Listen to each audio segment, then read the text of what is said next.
I wonder what they should do at this point. Like, what can YouTube do to have a successful rewind? Well, sit down, Felix. Let's talk about that. Actually, you're already saying down, so let's just move on, shall we?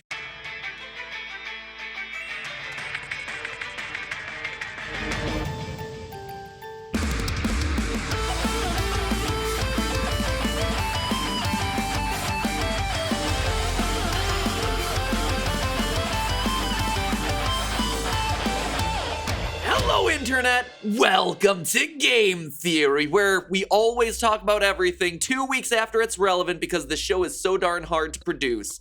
Seriously, no matter how many New Year's resolutions I make, in the last 8 years of doing this show, I've never been able to get like more than a week ahead. So today, I really want to talk about the YouTube Rewind. The last time that I talked about Rewind was back in 2015. Way back then, in that theory, I predicted that 2015's YouTube Rewind would be the final good one. And okay, I wasn't that far off. I missed it by like a year, right? At this point, we all know the story. 2016's was good, not great. 2017 started the massive decline, and then 2018, well, let's just cut to footage of 2018's, shall we? Oh, that's hot. That's hot. Hot indeed, YouTube and TikTok sensation Will Smith. It was a literal garbage fire. And so this year, they just kind of gave up, threw up their hands and said, you know what, we don't know what you like. So here's a bunch of videos that objectively got a lot of likes instead. Minus, of course, the ones that didn't fit into the arbitrary rules that we listed out on our website. At this point, Rewind appears to have an unfixable problem. PewDiePie himself was called in to review this year's Rewind, and even he couldn't fix the darn thing. I actually got to see it, and I got to give feedback on it, and they took some of my feedback, but it still bombed. You were the chosen one.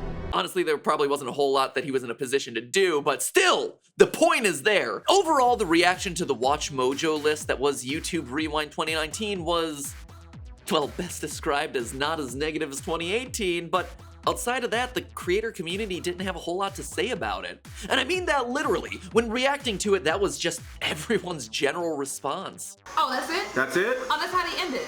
Okay. Okay. It's like a bowl of rice, not bad, just a little plain. That's probably the greatest analogy I've ever heard. And it's fine, I guess, but it's so boring. But you know what? I think that there's actually a lot to unpack from this year's Rewind that's largely gone ignored in favor of people arguing over whether there was either too much or too little K-pop in it. Because when you stop and analyze this year's Rewind, we get ourselves a preview of what the next 10 years on this platform are gonna look like. And let me tell you, it's gonna be a very different looking platform. First, let me get something personal off my chest. I recently posted a full interview I did with YouTube CEO Susan Wojcicki, where the very first question I asked her was about YouTube gamers being treated as second-class citizens. Her response was that we're not. My answer would be no. I mean, gaming is an incredibly important part of our ecosystem. It's why I'm here. It's why we're having a gaming summit. Okay, fair enough. But then, less than a week after I post that video, I see this year's Rewind, which features lists of the year's top individual musicians, individual dance creators, individual beauty creators, and then this.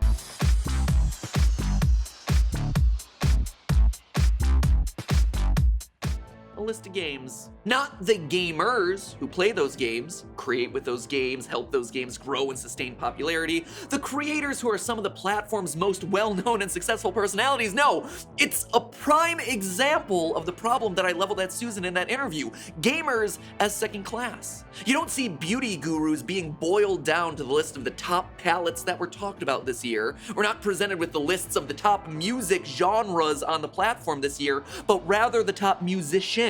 And yet gamers are only as good as the games that they play. Not even worth being mentioned by name. And that's not being salty on my own behalf. Far from it. There is no chance that I would ever be mentioned on a list of like top liked creators on the platform. We're not that well liked. I just think that it's indicative of the way that this platform continually treats creators who communicate through the medium of games differently from those who communicate through other mediums, like vlogs or makeup or music and dance. It's inequality, and you don't notice it unless you're looking for it, and it's there, and it's sad, and I wish it would change, because gamers are pretty awesome. and we do a lot for this platform. But okay, that was just a minor nitpick. I now want to talk about the big picture stuff, right? Let's start by attempting to fix the impossible problem that is the YouTube Rewind. And a big problem requires itself a big screen, so if you'll excuse me, I gotta get off the couch for this one. We're headed to green screen land, my friends. YouTube, you say at the beginning of this thing that you don't know what we like, right? That it's so hard to figure out, but the thing is, you managed to do it for 5 years before this fairly successfully, so it must be able to be done. And for all the talk around how big the platform has gotten and how many creators there are and how global it is and how impossible it is to satisfy everyone in a single video, honestly, I think that's just making a lot of excuses. That's not getting to the core problems that made 2017 and 2018 so disliked. When you look at those two rewinds relative to all the others, it becomes clear that Rewind's problems all boil down to two core issues. The first one is dishonesty. The thing is, we first and foremost want YouTube Rewind to be what it promises it is. To be a rewind of the previous year. I'm sorry, but that's the brand that you created and now you're stuck with it. And believe me, I feel your pain. I do theories for a living, and theories are hard to write, especially one a week. But if I suddenly do something that isn't a well-researched, fully scripted out, thoughtful essay and call it a game theory, well, guess what? People get mad at me. And rightfully so, to be honest. Same with a rewind that doesn't actually rewind the events of the year. When multiple months feel a worldwide movement supporting an independent creator racing to cross the 100 million subscriber mark before a large corporate channel, that's something that I think you should probably cover. When a massive battle between two rival beauty gurus spills out into the mainstream media and sets records for unsubscribes in a day, spawning live stream counter trends that follow the drama, outright prompting you to change your platform, well, that's probably something that you're gonna wanna cover. When a Logan Paul versus KSI boxing match is one of the biggest pay-per-view events on your platform, that's something that you're gonna wanna cover. Now, don't get me wrong. I know you wanna put on a good face for your advertisers, that you're ashamed of some of the more controversial or edgier stories on your platform, but YouTube was a platform that won the media wars by being first and foremost a source for authentic content. Authentic doesn't mean perfection. And if you really do want to do a rewind, like you say you do every year, you have to take the good with the bad. You have to honor both sides of this thing. Now, real talk, I understand why you'd be scared to slip into your platform's edgier stories, but just because something might have negative connotations back when it happened doesn't mean it still has to be negative when it appears in a YouTube Rewind setting. Take the three examples that I just brought up, right? The Tati versus James Charles drama, T-Series versus PewDiePie, Logan Paul versus KSI boxing. Three huge stories that any yearly recap should absolutely have included. Three stories that you might be sensitive to. I mean, I would assume that you were, since they didn't really appear in their respective yearly recap, but consider this. Set up a giant boxing match. 3 rounds, each round comedically riffing on one of these respective battles. Or, you know what, if you don't like the boxing metaphor, use another YouTuber trend example, Mr. Beast. Mr. Beast's YouTuber paintball challenge, with each duo who were fighting at a certain point now being recast as a team. It keeps things fun, lighthearted, and grouped thematically, while also, and most importantly, not sweeping those events under the rug. Massive trends that happened on a global scale that everyone who lives and breathes YouTube expects to see here because it was such a massive cultural event for this platform. Because when you ignore stuff like that, that is when people get mad at you. That's when they hit the dislike button. That is when it starts to feel dishonest, which is like the antithesis of why people love this platform in the first place. Second major problem, don't virtue signal, or at least don't tell us that you're doing it. What do we do? It's the classic adage of showing, not telling. Early rewinds didn't have kumbaya circles of creators saying how proud they are of this community. No, instead, that message, that same message, was communicated through the imagery of the rewind. A rainbow backdrop, riffing on the Love Has No Labels viral video, featuring creators of different backgrounds without feeling the need to explicitly call it out. This is, and has always been, an inclusive platform of diversity. But calling it out as explicitly as you did in those last 2 rewinds is not only cringy, but it's self-aggrandizing. It feels gross and self-serving. It takes a beautiful thing that happened organically on this platform and suddenly feels like it's being used to pat a corporation on the back. So again, you say that you don't know what we like. Well, clearly audiences of YouTube like a pretty diverse selection of things, but I can tell you 2 things that we seem to universally not like: dishonesty and preachiness. But you know what? This whole conversation's pointless. You know it, I know it, and it's time everyone at home watching knows it, because I've read between the lines of your 2019 rewind. I see where your head's at, YouTube. I get that none of this matters, and that the rewind is now and forever gone, and it ain't coming back, and you ain't interested in fixing it, so all these conversations are just moot points. But in order to fully have that conversation, we need to sit back down on the couch. Another transition! You see, 2018 was the last year that YouTube attempted to put together a rewind that actually felt like a human made it rather than YouTube's own AI systems. Like, for all we know, an AI could have actually edited this thing together, because goodness knows a human cannot watch this. There's so many awkward jump cuts. Like, why would you put a cut there? You put the cuts on the beats and the music, guys. 2019's rewind had more glitch effects than a Five Nights at Freddy's theory. But aesthetics of the whole thing aside, what I actually mean by that is that this year, YouTube gave up pretending to be something that it's not: a person.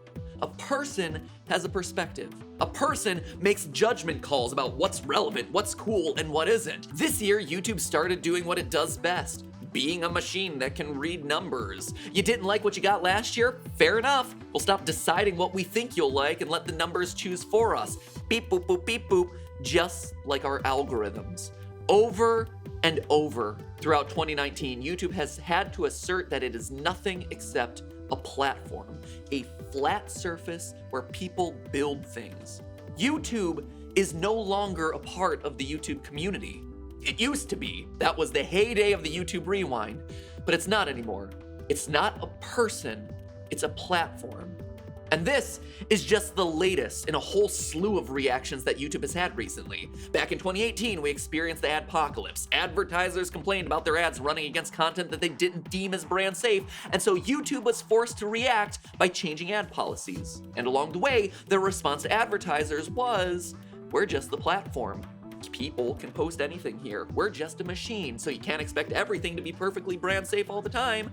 Fast forward to Article 13/17 when it was being passed around Europe. YouTube was again forced to react by working with countries to set up copyright policies, but along the way, they maintained what's called a safe harbor position. Basically a stance that says, hey, we're just the platform. We're not responsible for the content that gets uploaded here. If people upload copyrighted material, well, that's not really our problem. We shouldn't be held accountable. We're just the platform.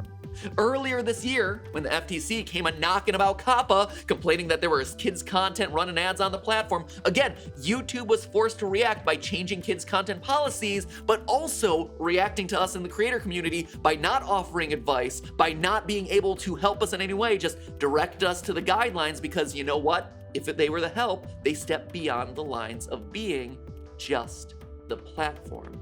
They are neutral. So YouTube's 2019 rewind happens to be the perfect distillation of where YouTube is in 2019. A neutral observer of what happens on the platform, completely disconnected from those things for its own self-preservation. Things that happen here. The rewind is just the latest in a long series of 2 years worth of YouTube saying, we're just the platform, we don't speak for the creators on that platform. Instead of trying to interpret the culture that exists here, the YouTube Rewind in 2019 shows that YouTube is essentially washing its hands of the culture that exists here. No judgment calls, no deciding who's cool and who should have 10 frames or who should be driving the YouTube battle bus. Just an auto-generated mirror held back up to us. This is numerically what you told the platform that you like. Data in, data out. YouTube is the platform, they play by the numbers. They're not here to get involved with us. Say what you will about YouTube Rewind 2018. It was bad, it was cringy, it was preachy, it didn't represent the platform. But guess what it did do? It got people to care. It has 20 million likes and dislikes, most of them dislikes, and over 2 million comments. This year's, half that. 10 million, with only 1 million comments. Almost exactly half any way you slice it. The response was lukewarm at best. And that's the problem with being neutral. You lose all that passion, that fervor, the excitement about what's going on there. You lose the enthusiasm for being here as a part of the community. But the thing is, at least from where I'm sitting, the old rewinds are never coming back. YouTube still has a community, a culture, right? We know this because if I say T-Series versus PewDiePie, pretty much everyone who watches this platform recognizes that, right? But YouTube itself is, from this point forward, opting out of its own community. And I gotta say, it feels kind of sad, right? Feels like a bit of a loss, a changing era, a tech company that is moving on from its first and hardest core users, which means that I guess now it's up to us to pick up that torch and run with it. Creators like the ones that you see cycling through on screen right now, the people who are working to create the real rewind, one that we feel really recaps the year in the way that we want to see, because we are still a part of this community. We still believe that there's a culture here, and we're not ashamed of it, and we're excited to be a part of it. Sad that YouTube doesn't feel the same way. But hey, that's just a theory. A rewind theory. Thanks for watching.